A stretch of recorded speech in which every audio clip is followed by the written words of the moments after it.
Live from YouTube. It's Tuesday night. Hey, I hope everyone's having a great Tuesday out there tonight. I know I am. So, without further ado, let's see who's ready to go beneath the dawn of the rise, of the war, of the conquest, of the battle, of the escape from the kingdom of the Planet of the Apes 2001. Who's ready to do some rankings tonight? So, before I begin, I'm going to say this throughout the show. I want to have you guys know in the comment section down below, what do you guys think? Like, let me hear your rankings. Um, we'll go one being the best, 10 being the worst. I mean, you can actually go do everything. You can actually go do everything from the original series as the original five. So, Planet of the Apes 68, Beneath, Escape, Battle, and Conquest. Or you can go and do your Matt Reeves trilogy, which he didn't do the first one of, but you can have your Rise, your Dawn, and your War, along with Kingdom. Let's just throw Kingdom in there. And then 2021. So that's the 10 you guys get to choose from in order of them. So we have here Hunter. Evening, everyone. I'm at work, but we'll try to keep it in between screaming customers. Hunter, you should yell at them to keep their filthy hands off of everything. But Hunter, you want to know something? You're working tonight, so What's up? What's up? that's right. What's up, Hunter? What's up? All right, so we're going to go through this ranking system, and like I said, I'm going to go through the ranking here. Ranking is number 1 is the best, 10 is the worst. Hey, it's Justin. What up, man? How you doing? What's up? What's up? I'm doing well. How are you? Oh, Cody's here. Dude, what's up, everyone? Don't forget to roundhouse get that like button. Hey, Cody. Thank you for showing up. What's up? What's up? So I know we got Hunter saying hi to Justin and him saying hi to Cody. So I know everyone has a feeling of what they feel of this franchise. Like, everyone who I've talked to recently said that the Matt Reeves 3, even though he didn't direct the first one, all 3 of those are usually the better ones in most people's minds because they're the more modern tellings of the story. And then there's the fans of the original series. Usually those fans say that what is it? Escape is usually the better one. Escape, and it's a close proximity to number 1.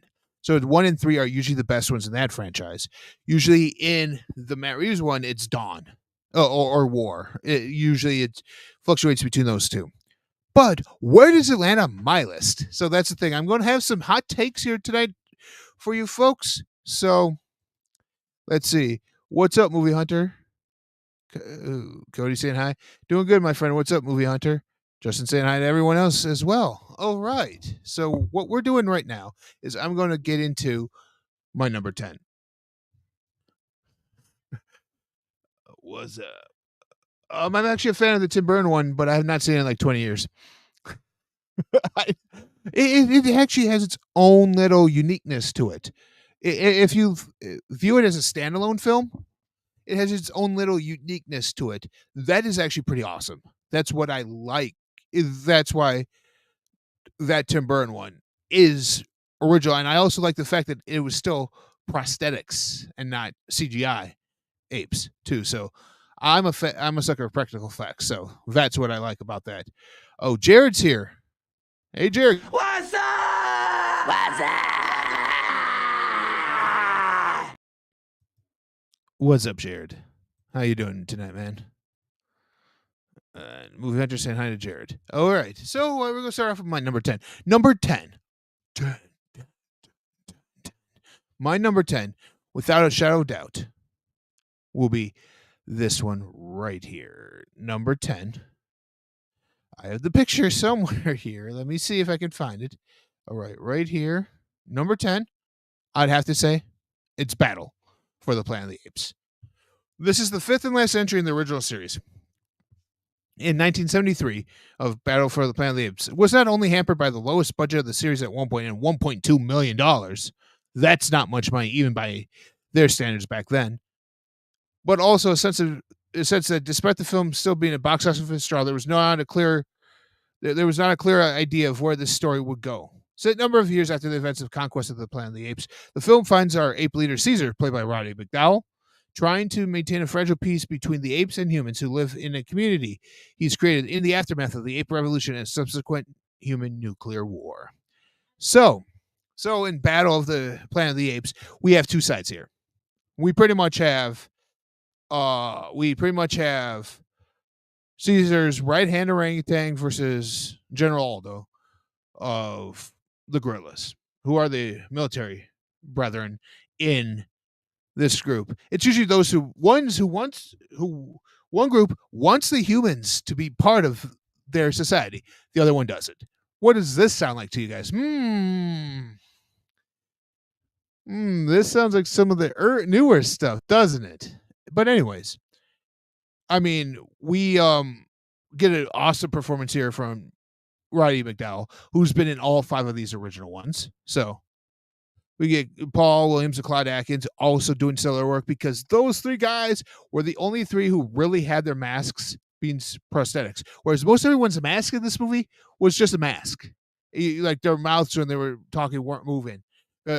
You had to talk like this inside the mouth. You had to fully extend your mouth in order for it to move just a little bit.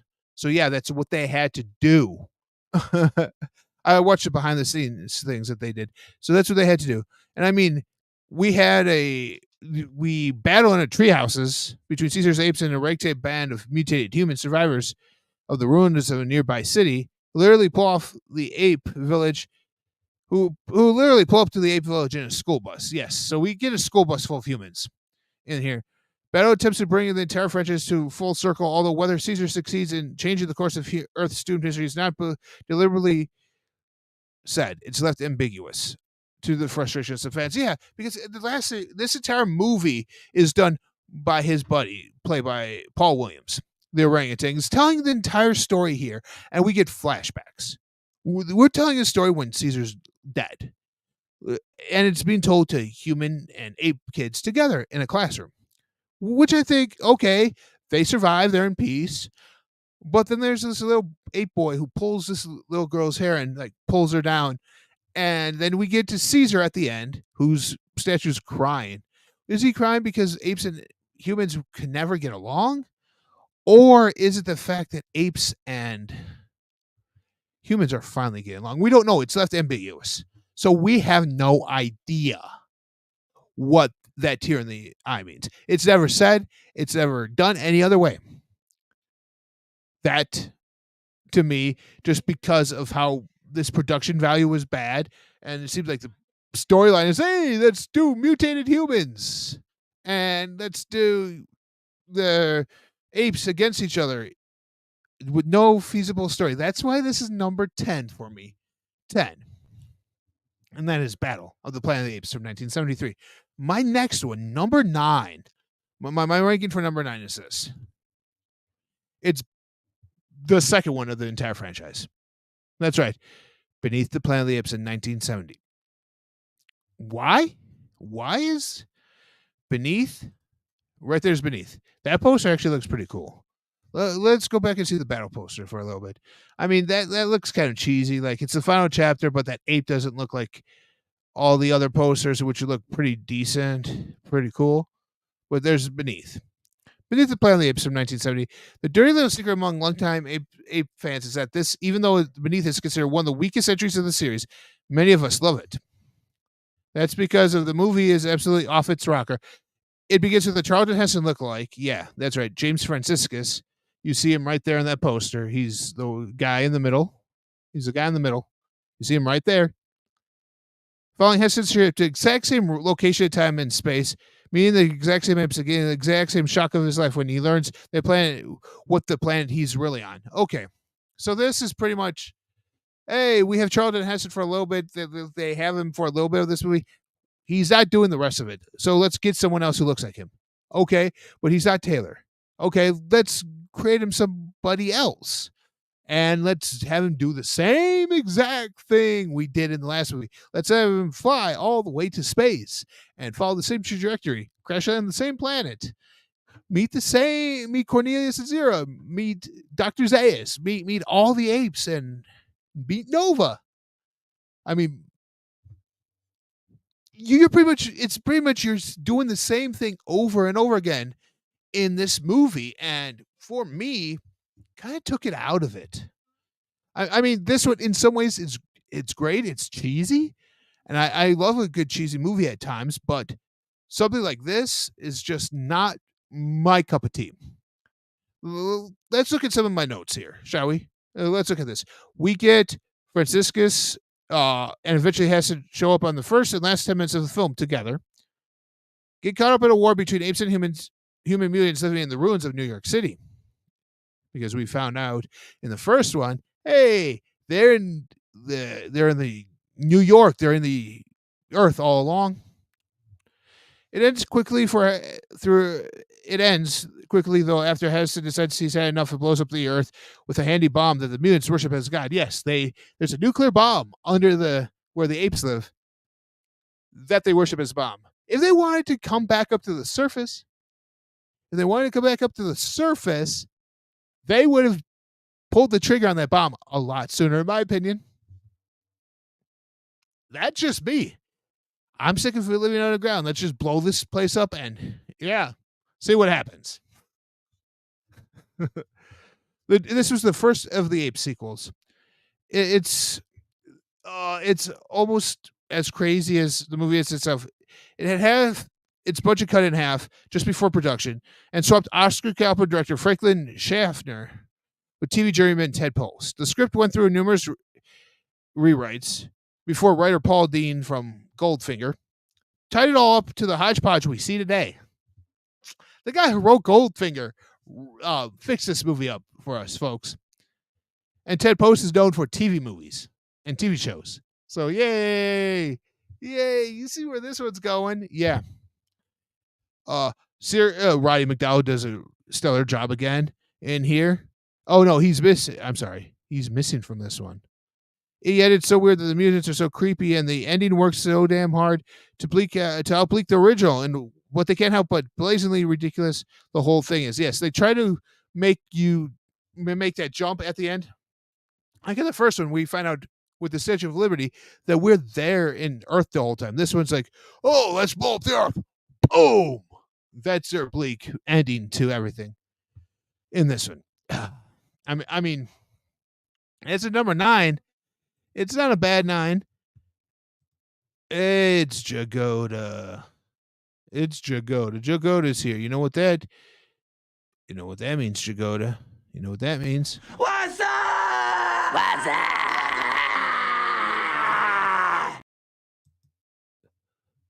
Yeah, that's right. Jagoda saying howdy to everyone, and hey, Jagoda. So, those of you watching, where do we guys rank these two? Where do you rank Beneath and Battle? Am I right in my thought process of this in number 10 and number 9? Respectfully, am I right in my thought process of this? Or do you guys think these should be higher up on the list? Or are these, or they should be in the middle of the list? Let me know. Let me know where you guys think these two should be. All right. Let's do this. Okay. So number 7. That's 9. That was 10, 9. Oh, 8. Sorry, 8. I've only done 2. 8. 8. This is the one that Cody said he liked earlier, but he hasn't seen it in 20 years. That's right. We're going with a 2001, not 2011, 2001 Tim Burton directed, Mark Wahlberg starring Planet of the Apes with Tim Roth, Helena Bonham Carter, and Michael Clark Duncan. I mean, you look at this movie and you could see this was done with a huge budget. You could tell that the makeup and special effects were done by the legendary Rick Baker, so you knew they were going to be good. Practical makeup. I mean, excellent performance in that makeup by Tim Roth, Paul Giamatti, Helen Bonham Carter. Danny Elfman did the score. I mean, Tim Burton did this reboot. And I mean, this is a reboot that reimagines the original. I mean, seriously, think about it. At the end of this one, Mark Wahlberg jettisons himself to another planet and finds out that Earth, when he goes to the Lincoln Memorial, is an ape. So, but on this one, he goes to a different planet. It's not necessarily Earth, it's Elshar. It was kind of weird that he goes onto another planet. It's led by a terrible miscast of Mark Wahlberg. The scripts make some of the weaker ape movies look like Shakespeare. The ending is senseless, and all the charm and weirdness of the original film is missing. Except you get all the Tim Burton weirdness and charm. Some people like that, some people don't. That leaves a kind of soulless, forgettable Tinseltown cash grab that sullied the reputations of many directors and franchises. It's perhaps no coincidence that it ushered Burton into a long creative decline from which, with 2 or 3 exceptions, he's never quite climbed out of. That's why I'm looking forward to Beetlejuice, to see if he's climbed out of that funk. So Beetlejuice, I'm looking forward to seeing if he's got out of that funk yet. So that's 7. Number 7 is 2001. So we had 10 with Battle, 9 with that one, and 8 with 2001. So 8. Number 7 right now. Number 7. I hate to do this because this one is one of my favorites. This one here's one of my favorites. It's Rise. I have Rise here at number 7. Where is it? Where's my picture? Do I not have Rise? I don't have. Where's my Rise picture? I have Dawn, Kingdom, Where I Go Planet, War of the Planet of the Apes, Escape Beneath. Oh yeah, I don't have it. Yeah, I don't. Okay, where was my Rise? I'm just checking something right now, folks, to see on my computer here. See where my Rise poster went. My Rise picture I had ready to go for this. Did I not send it over? That could have also been. There's my Rise right there. We'll just bring it over right now. There we go. And it's going to come right here. Place it right there. There's Rise. I'm just going to put Rise in here really quickly. There we go. I'm sorry about this. I was prepared for everything else, but I couldn't believe that my Rise of the Planet of the Apes one wasn't in here.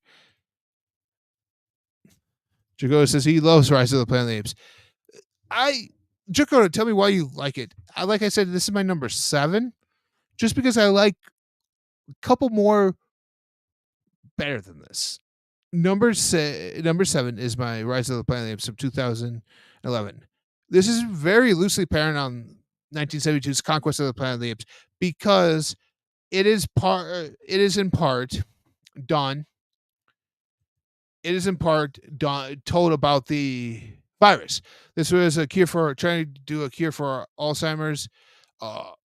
James McAvoy tries to do a cure for Alzheimer's for John Lithgow's character's dad in here. So it's kind of like it's that way. Whereas in Conquest, it was a cat and dogs got a virus that kind of wiped them out and apes became domesticated. So it was a little bit different, but it is kind of also kind of rebooted the franchise, but also gave us a prequel at the same time, which tells us a definitive origin story of this group, which I liked. Oh, and look, right here, it's D-Ray and D-Ray. What's up? What's up? Yeah, D-Ray was up. But anyways, like I was saying, we're at Rise of the Planet of the Apes right now. I mean, it starts with the emphasis on its human lead. So it's pretty much focuses more on the humans in this movie than it does the apes at all. It was the first one of the movies that got me into the franchise seriously. I can respect that, Jagoda. That is a good one to get you started in.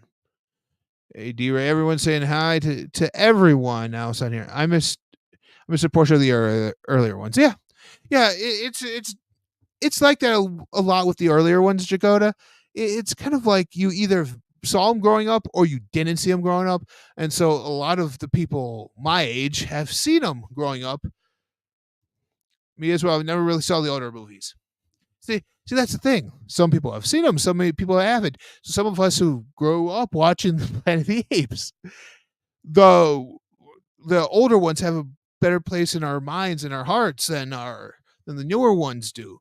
But I'll get to why this is. I love the CGI in this movie. I love the visual effects. I love the rise of the Planet of the Apes is actually motion captured. I love that aspect of it. I kind of feel bad for Caesar in this one because he's left at a sanctuary ran by a cruel father and son, one who's Draco Malfoy. But he breaks himself and the other apes out because his master, James Franco's character, tells him, "Oh, I'm going to be back to bring you out," and never comes back. Never comes back. So Caesar's getting pissed off at him. So he ends up doing this. The virus now be found to be harmful to humans spreads through a global pandemic. Yeah. There's a decade of silence between the Tim Burton Apes movie and this one. And this a reboot, remake, relaunch, and it was one of the biggest surprises hits of 2011. It was a surprise because 20th Century Fox didn't seem to have much confidence in it at first. Even press screenings at the time were rather low-key affairs. Usually press screenings are huge, big things. This was very low. Even-keeled direction by Rupert Wyatt, an intelligent script from Rick Jaffa and Amanda Silver, not to mention an unbelievable motion capture work by Andy Serkis and Weta, who was a visual effects shop. Rise caught the public, even diehard Apes fans off guard with its sensitive yet compelling narrative that provided a new origin story for the saga. This is number 7, in my opinion. It's number 7 because my next one is actually, if you haven't seen it yet, I apologize for spoilers. But number 6 for me is Kingdom of the Planet of the Apes. The reason I say this is is it a reboot? No, it's 300 years after the events. The TV series didn't last long either. Yeah. There was a short-lived TV series, a short-lived cartoon show of it. So those didn't last long either. Those were like in 73 and 72 and 73. But like I was saying, I'm doing Kingdom. I'm sorry if you haven't seen this. We're going to talk about Kingdom here right now just because it's a good one. So like so I don't have these numbered in order. So I went from Battle to Beneath to 2021 to Rise. So it's 9. Hold on. So it's 10, 9, 8, 7. 6 is Kingdom. There we go. 6 is Kingdom. Okay, there we go. I was just placing these in order so I know which ones were which. So if I have to go back, I do it there. Right. Kingdom. This one could have been so much better. Like in some ways, I when I go see an Apes movie, I want to go see Apes. That's why Rise is lower than this one. That's the only reason I put Rise lower, because it's an ape movie. You go see Planet of the Apes. It's all about the apes on the planet, not humans. So I understand the origin story. That's why this one's higher. This is relatively lower on this list. This is 10, 9, 8, 7. This is number 6. So it is the bottom half. This is number 6. Doesn't reflect on film's quality because it's the same motion capture stuff that we know in Rise, Dawn, and War. It's clearly far better than the weaker entries in this franchise, but I just felt like we've seen this all before. So, like, if you haven't seen this movie, go watch my review. Go watch my review when I talk about this. If you haven't yet, it's the review of Kingdom of the Planet of the Apes. Go check that out. If you haven't checked it out yet, go check it out, and you will hear why I feel like. I mean, I gave the movie a 4 out of 5. I gave it a 4 out of 5 on my first watch. Second watch, it goes down to about 3 out of 5. Just because of the sole fact of we're 300 years after the facts of Caesar. None of the apes seem to have advanced. This is my biggest thing about this movie. You have apes who just wielded guns, driving and riding on horseback, and now they're bird people. See, like I'm not kidding. The ape Noah there is a bird person. See, he has an eagle on his hand, which I thought was kind of cool. However, I felt it was just it's it's just fine. It's a fine movie. It's fine. I don't know what else to say about it. That it's not necessarily huge spoilers, but I mean it's 300 years after war. Uh, the small community of apes and simple yet peaceful lives that are disrupted by a ruthless simian leader who has a dictatorial intentions for all apes. Humans are still around too, but mostly in a feral state, except for the Nova in this movie, May, who actually has a name.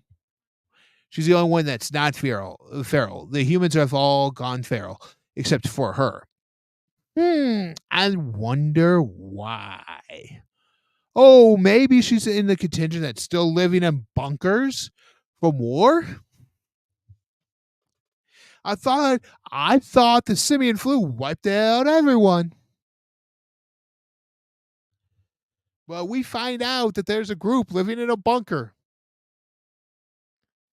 kind of underground. So we kind of got a reboot of the of Battle and Conquest right here. Kind of got a remake of those two right here, as well as Beneath. And we're slated for at least, what is this, 5 more movies? Yeah, they want 9 in this new stuff.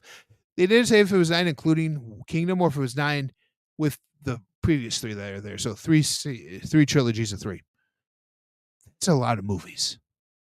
And you better tell good stories or otherwise they're going to suck. They're going to really, really be bad.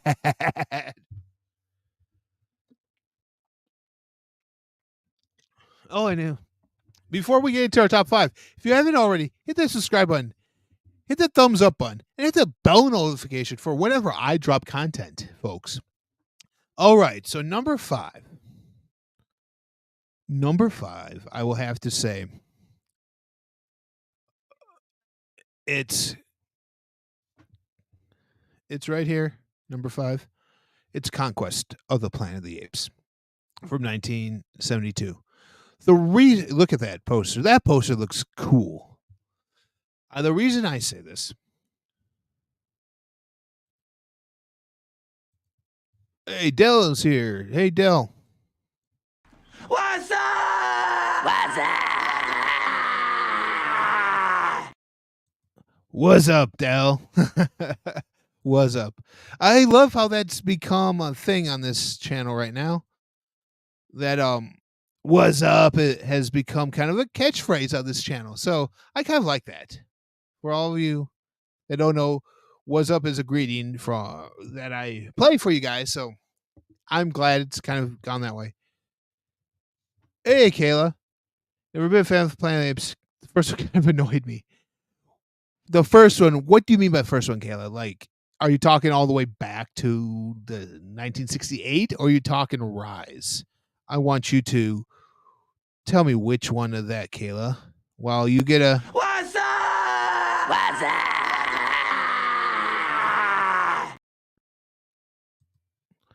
So, like I said, it's Conquest of the Planet of the Apes. The reason I say it's Conquest of the Planet of the Apes is it's because it's the most violent and politically explicit of the Apes franchise. Conquest of the Planet of the Apes follows the original series Caesar, an outstanding played by an outstanding Roddy McDowell, the son of the apes from the future Cornelius era, has his exposure to human society a totalitarian state. Totalitarian state. Sorry, Bleh. I can't read my. Sometimes my notes and my wording just comes out. Where apes are now slaves to cruel human masters, turns them from a frightened circus performer to a fiery revolutionary. Caesar escapes death at the hands of the vicious governor and leads in other apes in a rebellion that sets up the inevitable downfall of all humans. That's right. That's right. This is him being a revolutionary. This one was actually set in 72, so there was a lot of political stuff in this film about race riots and stuff like that was played in there. The one I saw with Mark Wahlberg. Oh, okay. In 2001. Okay. Hey, it's my buddy Dango. How you doing? What's up? What's up? And Jerry, guess what? What's up? What's up? You guys came in at the right time. We're at number 5, which is Conquest of the Planet of the Apes. Robert. Hey, Robert's here. Hey, Rob, guess what? What's up? What's up?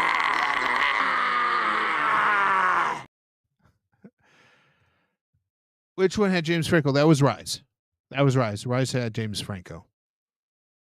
Yes, Rise had James Franco. Oh.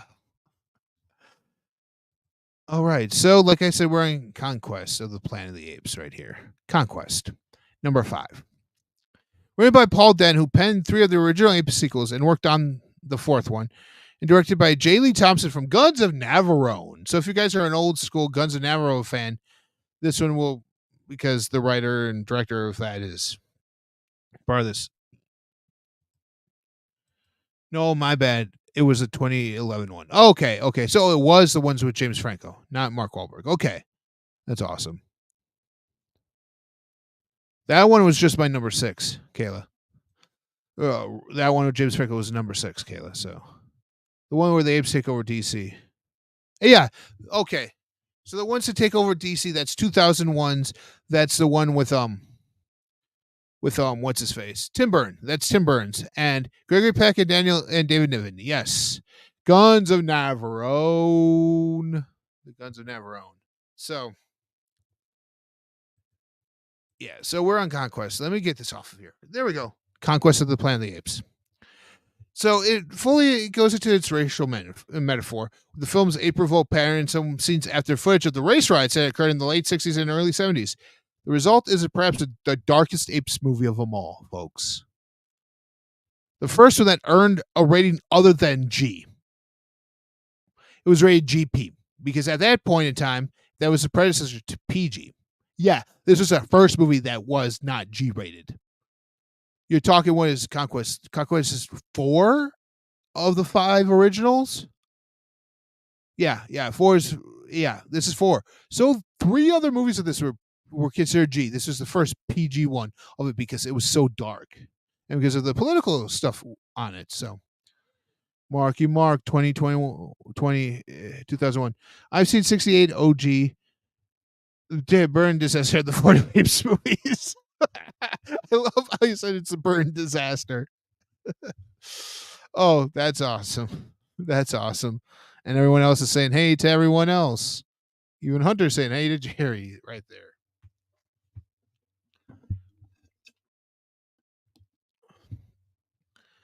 Yeah. So this is the first one with PG ratings, folks. For those of you that did not know. What they ended up was the first one that they filmed, they had to reshoot because the ending was too bleak. They didn't want another bleak ending. They kind of wanted to make it less bleak. So the ending we see is the one we got. Yeah, I don't know about you guys, but I want to see this darker one. I want to see the one that didn't make the cut. Although as usual, it is hampered by a low budget. Conquest is still a versatile, frequently shocking entry, fully aligns itself with the sympathies of the apes. Yeah, it's the first one that actually made us feel sorry for the apes because they were the main characters, and it seemed like we were just scumbags. So yeah, the Earth was doomed. Anyways, so number four.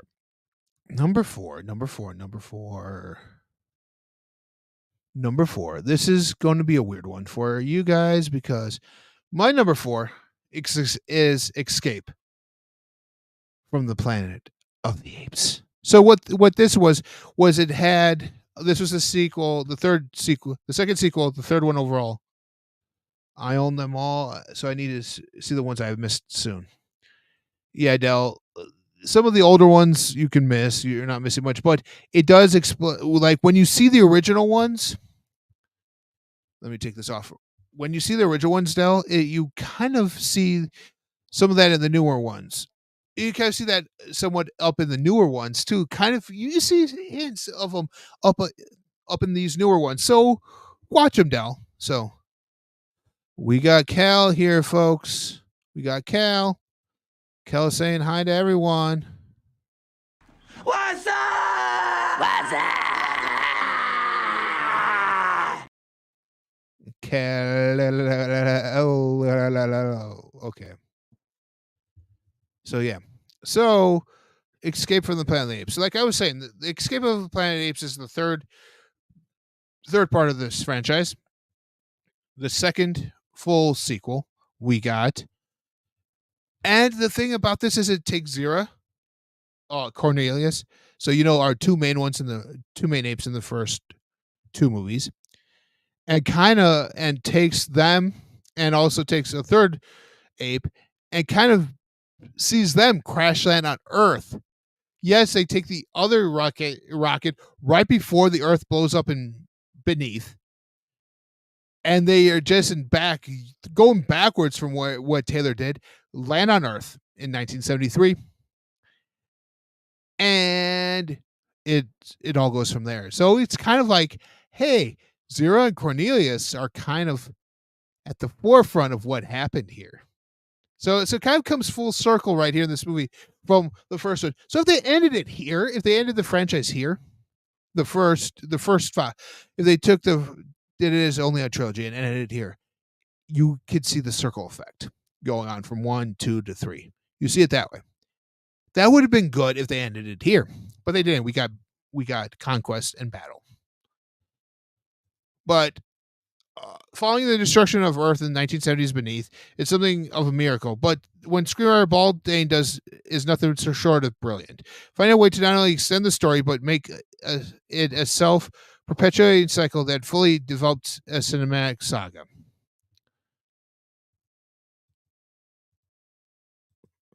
Escaped acts as a sequel, prequel, and reboot, delivering the best script of the original sequels, tight direction, a witty tone from journeyman director Don Taylor, and winning performances from series stalwarts Kim Hunter and Roddy McDowall, back at Zira and Cornelius, respectively. Hunter Zira and McDowall's Cornelius have escaped Earth, civilization. The Charlton Heston salvaged spaceship and are flung back to the present day where they initially embrace as celebrities. But when it's divulged that Zira is pregnant, with what could be the forefather of the intelligent ape species that will eventually overthrow humankind, things start taking a sinister turn, folks. Cleverly, the story makes the apes the protagonists of the cycle, switching the allegiance from the viewer from humans to simians.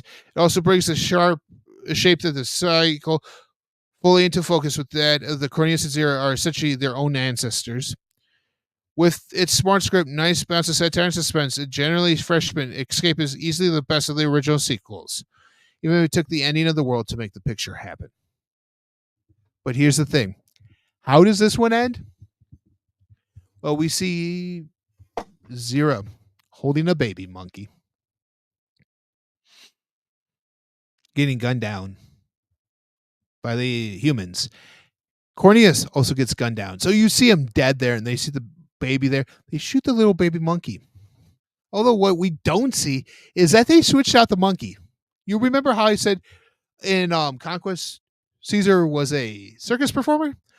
There was an ape in the circus in this movie that they switched the baby with. So so Caesar was saved by the actual gorilla mom, and yeah, it was she was actually saved by the gorilla mom, and it was done like that. So you kind of kill off the two here, and you have Caesar here, who kind of sets off the whole thing once again. So, like I said, this one, if they just left it as a trilogy, it went full circle. It really did go full circle. I have three left. My three are in this order. I want to know, out of the three that are left, Dawn War 1968. I wanted to see what all you guys think. I did a mess. So I'll go wait here for a couple minutes and see what you guys say in the comment section of what you guys think the final three are of Dawn War in 1968. Do that. As I want to say this, I just want to say thank you to everyone who watched my Kingdom of the Planet of the Apes review. You guys are fantastic. I dropped 3 videos last week. One live with Cal that we talked about the Superman costume. I did my regular Tuesday night, and I dropped the Kingdom of the Planet of the Apes. So I say thank you to everyone who kind of watched all those videos this past week. Thank you, everyone. You guys are amazing. Like, to support a content creator 3 days in a row who usually doesn't post 3 days in a row, it's usually a video a week that I do. I just want to say thank you for all that. Thank you. All right. Now let's get into my top 3. We're going with War of the Planet of the Apes.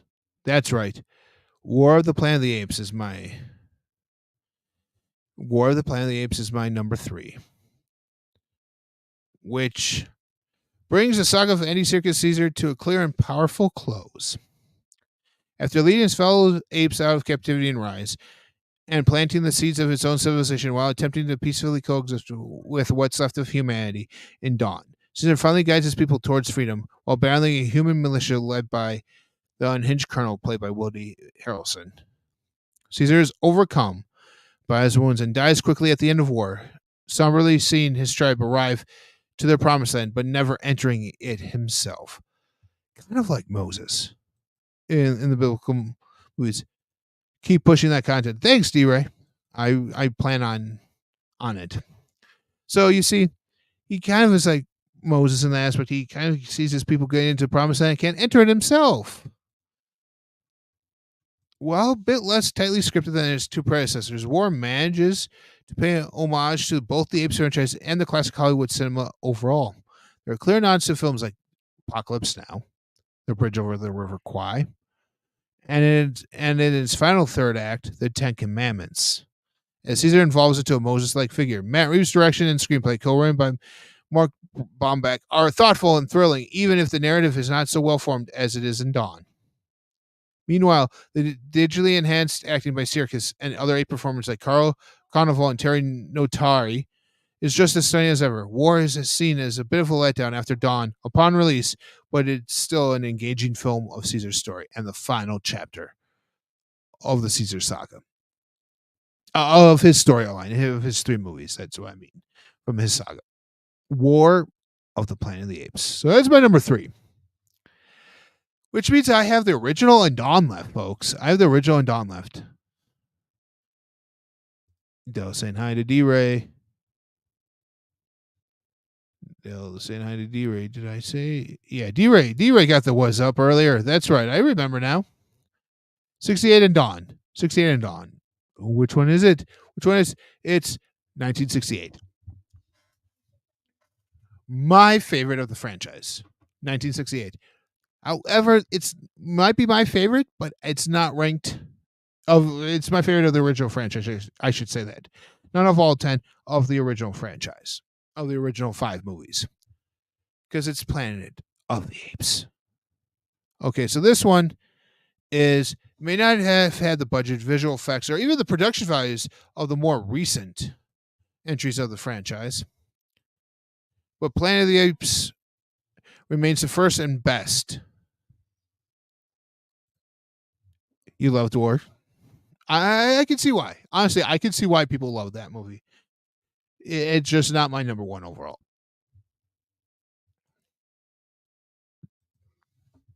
As well as a bona fide science fiction classic.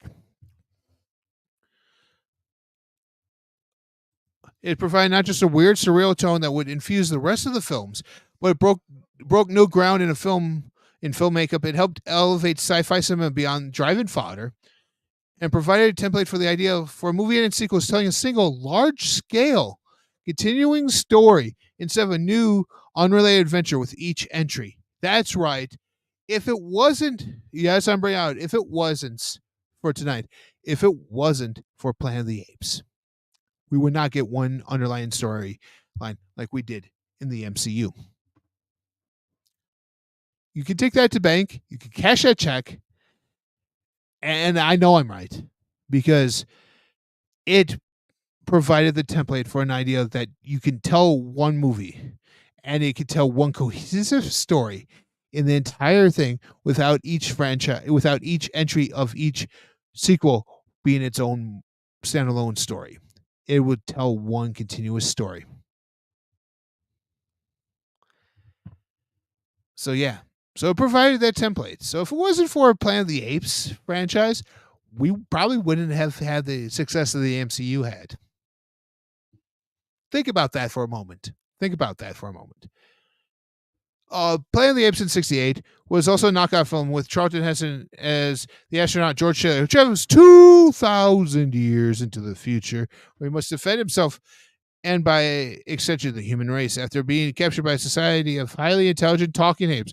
As to gives one of his best performances, while the ape actors Kim Hunter, Roddy McDowall, and Maurice Evans as Dr. Zayas. Obviously, we know Kim Hunter is Zero, Roddy McDowall is Cornelius. Create a full three-dimensional characters under John Chambers' still impressive prosthetics. And there's still that final scene of the greatest twist endings in film history where Taylor comes up to a buried Statue of Liberty and realizes he's been at home the whole time. You've done it! You've done it! Planet of the Apes in many ways is a perfect movie and will likely remain the gold standard of all ape films to come.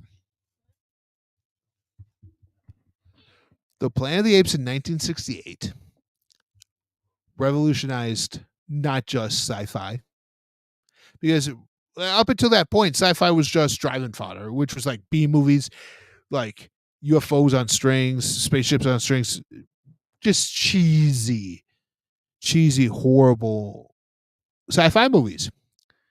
This comes up, kind of revolutionizes the genre, which I can understand why.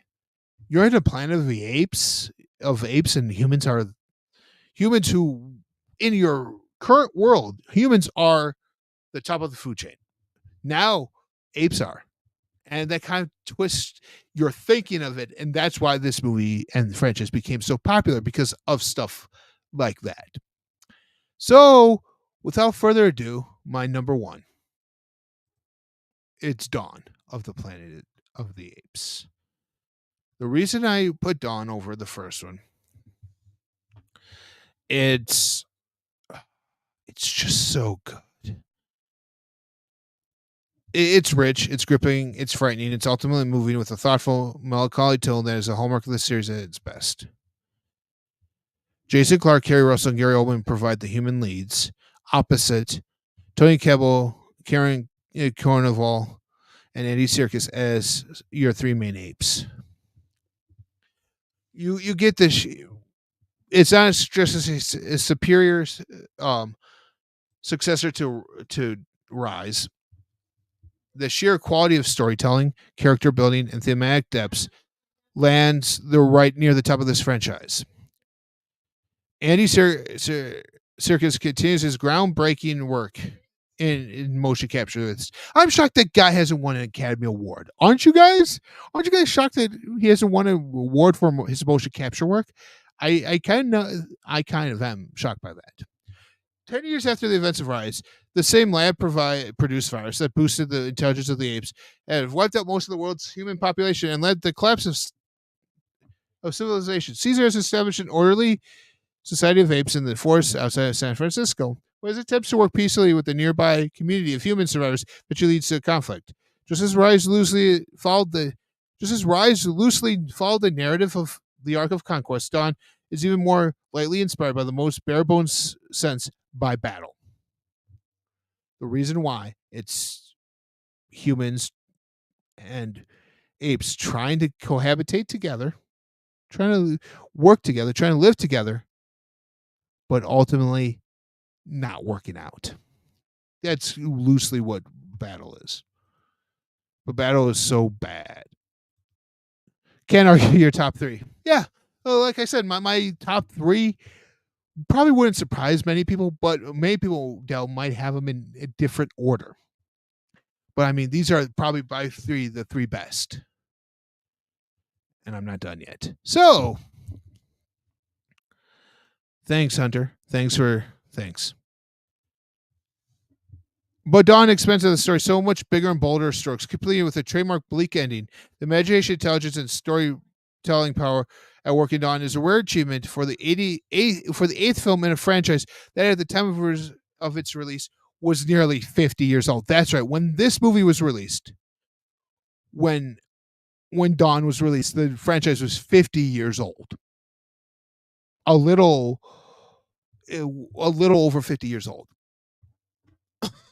And it's the eighth installment of that franchise. Motion capture and such should be an Oscar category. Yes. Thanks, Rob. Thanks. I agree with that. It should be its own category, or at least thought about as actor in a digital, like actor in a digital format award or something like that, where you're still doing him as a actor in a CGI role. There you go. So it's not animated. You're not doing a voice because you're providing the body movement and the talent, the acting talent and the vocal talent of the actor. Yeah, I agree with that. But you guys see, those are my plan of the Apes franchise, and I know Dell said, "Hey, can't beat those three. Those can't argue with those." If you guys think I did anything wrong in this ranking, I want to hear you guys' comments down below. Tell me, for all of you guys watching later, tell me what you guys thought of my final three. Would you have placed them in any other way? Circus is always amazing. Like his work as Gollum, his work as Caesar, the sidekick to Tesla and Prestige. Could have been a better Ulysses Claw in Black Panther, but yeah, they misused him in that one. So Circus is the GOAT. Yes, he is. He is the greatest motion capture artist of all time. Close second to Sean Gunn. I want to say it's second to Sean Gunn. It's a distant second, but he's second. He's second. Sean Gunn is second. But I just want to say thank you for everyone watching here tonight. If you haven't yet, hit that subscribe button, hit that bell notification, hit that thumbs up video, showing me that you like this, showing YouTube that you want to see more content from me, the Binbuster. And I have some exciting things coming up for you guys in the next couple months. In fact, I just watched a movie that someone gave me for a screener. I have a review coming up probably Saturday for that. Just posting it as a regular video on Saturday for that. So stay on the lookout for that. I have some awesome stuff coming up, like in late June, early July, and I will let this slip right now. Starting August 1st, when Batman Cape Crusader comes out, I'm going to be doing not necessarily a watch along, but I will be talking about each episode after it airs on that day and give you my thoughts on each episode and the whole series as a whole. So stay tuned for that. That's going to be probably every Thursday in August. So Thursday, Friday in August, that video will come out. So stay tuned for those types of stuff too, because as you guys know, I'm a big DC animated fan, and that looks very interesting to me. And Robert, I appreciate the comment, man.